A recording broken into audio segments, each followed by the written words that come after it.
하나님의 은혜와 평강이 여러분과 함께 하시기를 축복합니다. 오늘 우리에게 주신 하나님의 말씀은 시편 64편 1절로부터 10절까지의 말씀입니다. 하나님이여, 내가 근심하는 소리를 들으시고 원수의 두려움에서 나의 생명을 보존하소서. 주는 악을 꾀하는 자들의 음모에서 나를 숨겨주시고 악을 행하는 자들의 소동에서 나를 감추어 주소서. 그들이 칼같이 자기 혀를 연마하며 화살같이 독한 말을 겨누고 숨은 곳에서 온전한 자를 쏘며 갑자기 쏘고 두려워하지 아니하는도다. 그들은 악한 목적으로 서로 격려하며 남몰래 올무놓기를 함께 의논하고 하는 말이 누가 우리를 보리요 하며 그들은 죄악을 꾸미며 이르기를 우리가 묘책을 찾았다 하나니 각 사람의 속뜻과 마음이 깊도다. 그러나 하나님이 그들을 쏘시리니 그들이 갑자기 화살에 상하리로다. 이러므로 그들이 엎드려지리니 그들의 혀가 그들을 해함이라. 그들을 보는 자가 다 머리를 흔들리로다. 모든 사람이 두려워하여 하나님의 일을 선포하며 그의 행하심을 깊이 생각하리로다. 의인은 여호와로 말미암아 즐거워하며 그에게 피하리니 마음이 정직한 자는 다 자랑하리로다. 아멘. 우리는 살아가면서 많은 일들을 겪으며 살아갑니다. 때로는 어떤 사람의 고의적이고 악한 말로 인해 고통당할 때가 있습니다. 악하고 모진 비방은 마치 비수처럼 마음을 찌르고 고통스럽게 합니다. 어디서부터 어떻게 풀고 해명해야 할지, 그리고 이 악한 말을 내뱉은 사람에게 어떻게 반응해야 할지 참 난감할 때가 있습니다. 시편 64편은 이런 상황 가운데서 하나님께 올려드린 다윗의 노래이자 기도입니다. 1절과 2절입니다. 하나님이여, 내가 근심하는 소리를 들으시고 원수의 두려움에서 나의 생명을 보존하소서. 주는 악을 꾀하는 자들의 음모에서 나를 숨겨주시고 악을 행하는 자들의 소동에서 나를 감추어 주소서. 아멘.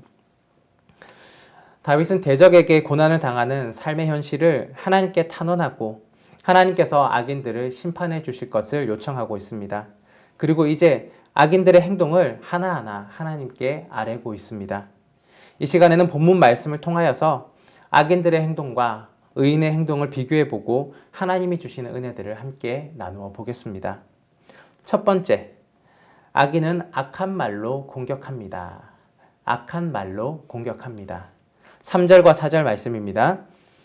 그들이 칼같이 자기 혀를 연마하며 화살같이 독한 말로 겨누고 숨은 곳에서 온전한 자를 쏘며 갑자기 쏘고 두려워하지 아니하는도다. 아멘. 악한 대적이 다윗에게 날카로운 칼처럼 찌르는 말을 하고 마치 화살을 쏘는 것처럼 독한 말로 괴롭힙니다.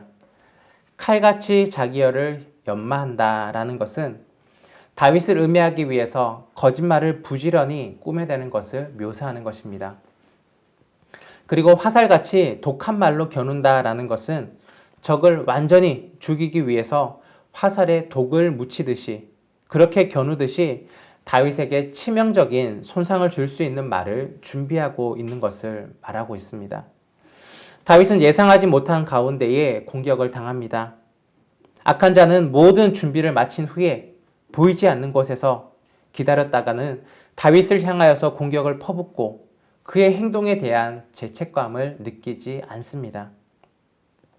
악인의 무기는 혀의 악독한 말입니다. 악한 말로서 사람을 해합니다. 드러내놓고 하는 것이 아니라 뒤에서 목표를 향하여서 여러 가지 험담들을 만들어내고 약점을 노리는 치명적인 음해성의 비방을 쏟아냅니다. 그래서 악인의 공격이, 그 공격적인 말이 어디서부터 시작되었는지, 그리고 어떠한 경로를 통하여서 오게 되었는지를 알 수 없을 때가 많이 있습니다. 악인은 악한 말을 하면서 그것에 대한 잘못을 느끼지 못하는데 뒤에 숨어서 꾸민 악한 말과 계략들은 하나님께서 알고 계신다라는 생각을 하지 못합니다. 그래서 악한 행동을 할 때에 두려움이 없었던 것이었습니다. 혹시 우리도 악한 사람들처럼, 이 악인들처럼 그러한 말로써 다른 사람을 공격하고 힘들게 한 적은 없으셨습니까? 말이라는 것은 불과 같습니다. 작은 시작이라 할지라도 모든 것을 태워버리는 것입니다.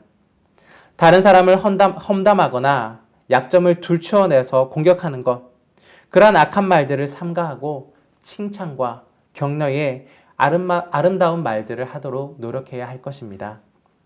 두 번째, 악인은 죄악을 계획합니다. 악인은 죄악을 계획합니다. 5절과 6절의 말씀입니다. 그들은 악한 목적으로 서로 격려하며 남몰래 올무놓기를 함께 의논하고 하는 말이 누가 우리를 보리요 하며 그들은 죄악을 꾸미며 이르기를 우리가 묘책을 찾았다 하나니 각 사람의 속뜻과 마음이 깊도다. 아멘.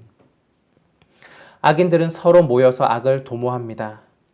혼자 할 때보다 집단으로 모이면 더 대범한 일들을 할 수가 있는 것입니다.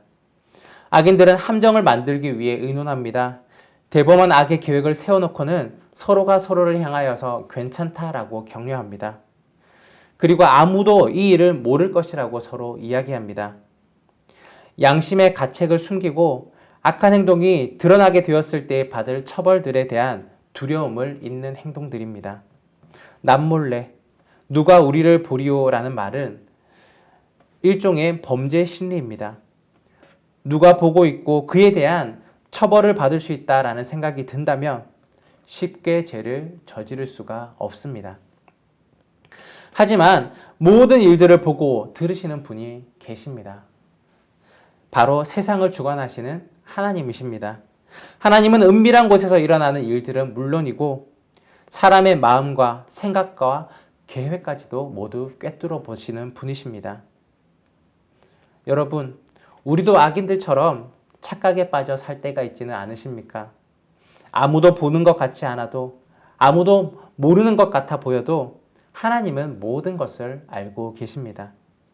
항상 하나님 앞에 살아가고 있음을 생각해야 합니다. 그리고 바르고 정직하게 살아가야 합니다. 세 번째입니다.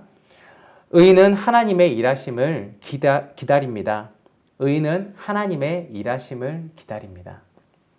7절과 8절의 말씀입니다. 그러나 하나님이 그들을 쏘시리니 그들이 갑자기 화살에 상하리로다.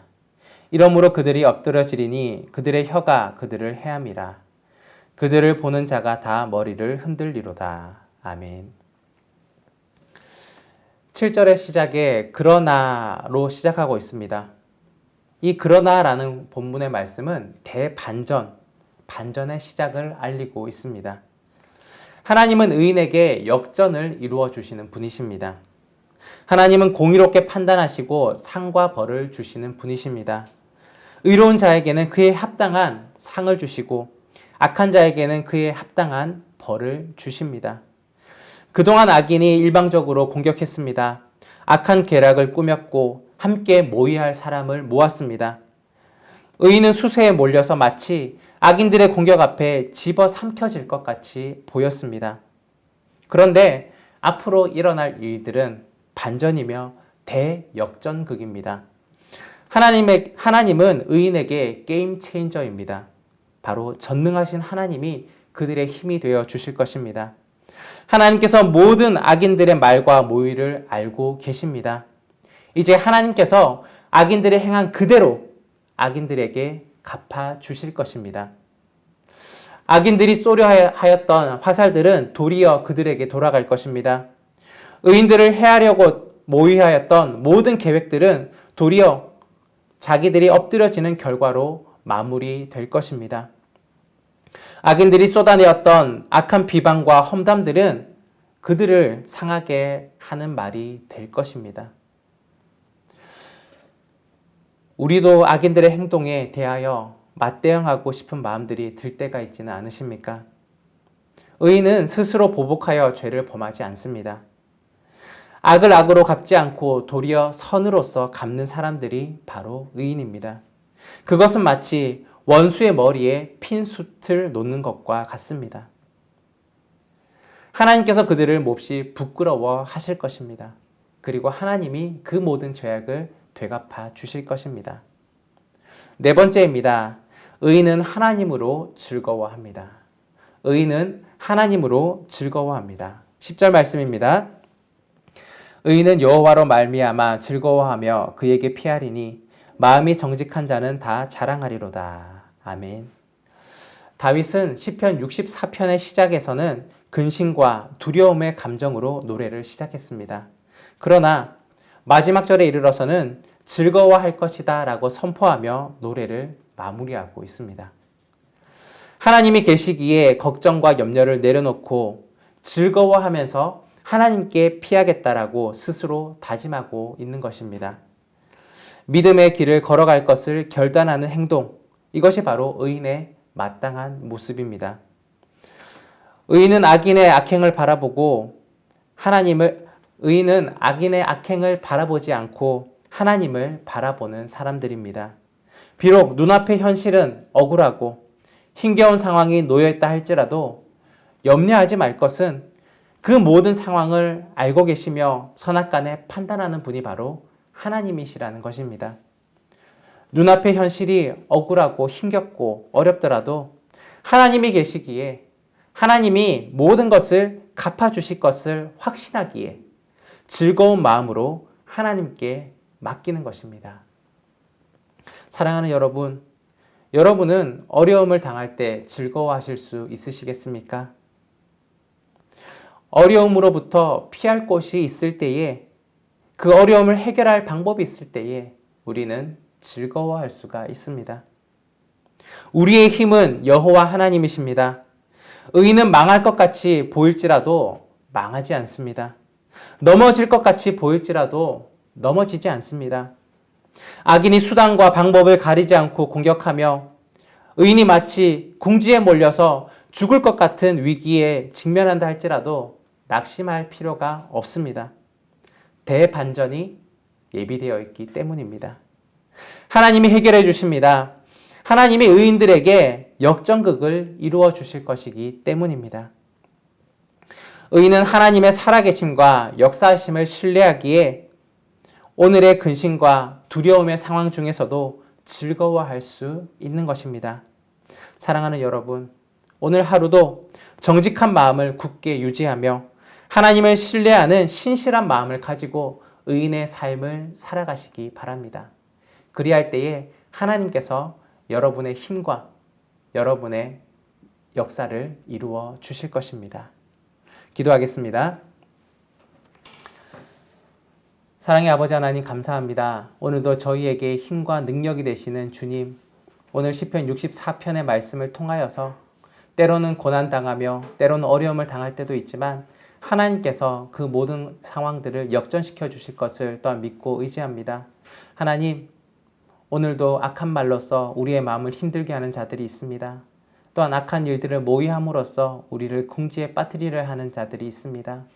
사탄 마귀는 여전히 우는 사자와 같이 삼킬 자를 찾아 두루 삼키며 또한 우리를 공격하려고 노력하고 있습니다. 그러나 우리에게 하나님이 계시기에 우리에게는 대역전을 이루어 주실 하나님의 능력이 있기에 또한 믿음의 길을 걸어가기를 원합니다. 하나님, 오늘도 함께하여 주시고 오늘도 우리의 상황을 또한 지켜봐 주시며 또한 하나님의 역사를 이루어 주옵소서. 모든 은혜를 감사드리며 예수 그리스도의 이름으로 기도드립니다. 아멘.